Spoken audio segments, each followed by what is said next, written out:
All right, I'm going to talk about the whole Bronny James thing and how like all these sports networks are roasting the Lakers and throwing shade at the Lakers for drafting someone who is not worthy of the 55th pick.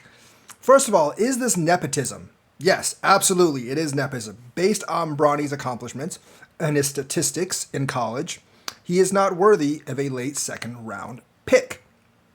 And, that's true. I mean, obviously, LeBron got him drafted.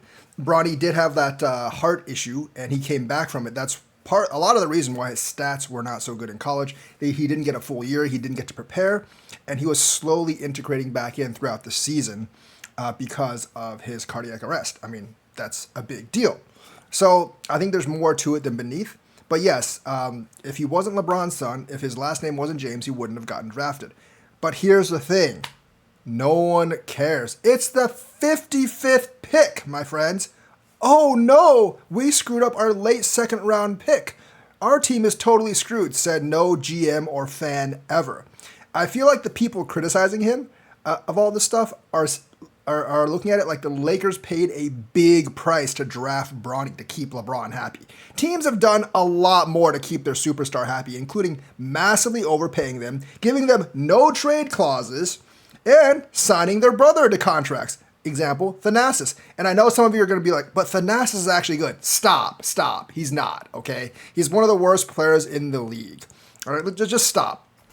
Like, he rarely gets playing time. He's there solely because of Giannis. It's almost the exact same situation as Bronny James.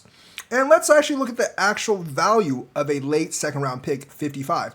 Most of them never make it in the league. They're scrubs that basically are out of the NBA within a year or two. So you're actually, like, in terms of real value, you're probably getting about average value because Bronny, if it wasn't for his dad, might be a scrub that's out of the league in a couple of years. I might be wrong. He might turn out to be really good.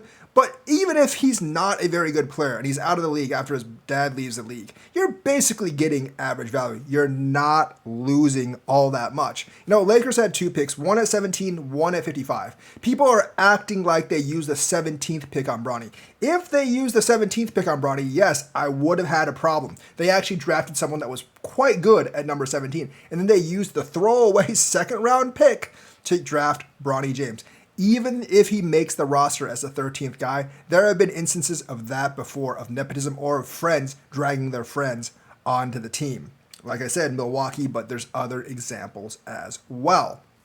So it's really not that big of a deal because they didn't use anything of value to actually keep LeBron happy. And keeping your superstar happy with a 55th pick is entirely worth it. There are teams that drafted first round players. I mean, these players are pretty good, but they're not the players that the team actually wanted in order to try to keep their superstar. They've traded first round picks for superstars. I mean, LeBron is a perfect example of himself. When he went to back to Cleveland or went to LA, they traded quite a few of the LA rookies to get Anthony Davis in. That worked out because they actually did get a championship. But, teams do a lot more to appease a superstar, and not just LeBron, like other superstars too. I think Bradley Beal, they gave him a no trade clause in his contract, which is a hell of a lot worse than drafting someone with a 55th pick. You can ask Washington about that. They will confirm that it's a lot worse because in the end, it was really, really hard to get rid of him.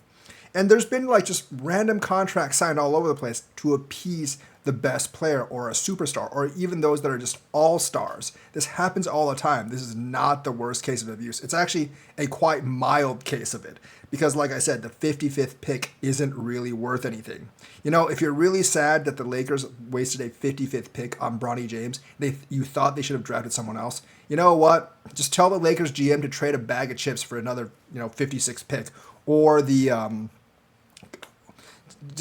the Lakers GM to trade like a bag of chips or a can of popcorn for another late round pick. I'm pretty sure he can do it because that's about how much that pick is worth. Unless there's some kind of superstar lingering in the 50s or 60s or the 60th pick. And, every once 10, 15 years there might be one, but there was no obvious superstar down there. You're basically drafting from a bunch of guys that will generally be scrubs in the league. You can probably pick up better players in free agency. So the thing is, yes, He did get drafted because his last name was James, but if his last name wasn't James, no one would even be talking about it, even if it's a waste of a pick, because no one cares about late second round picks. They only care because it's nepotism due to Bronny James, but it's not like the Lakers paid a high price to keep LeBron happy. I give them an A on the pick, actually, not because the pick's very valuable, because those picks generally aren't valuable, because they managed to keep a superstar happy with a minimal price in the draft. They didn't spend like a top 10 pick. They didn't spend a lottery pick. They didn't even spend a first round pick or an early second round pick. They literally spent the 55th pick in the draft. Nepotism, yes, but is it really that bad for the Lakers? No, it's not really going to affect them all that much. So let me know what you think. Like and subscribe, hit that bell notifications button. Thank you and have a nice day.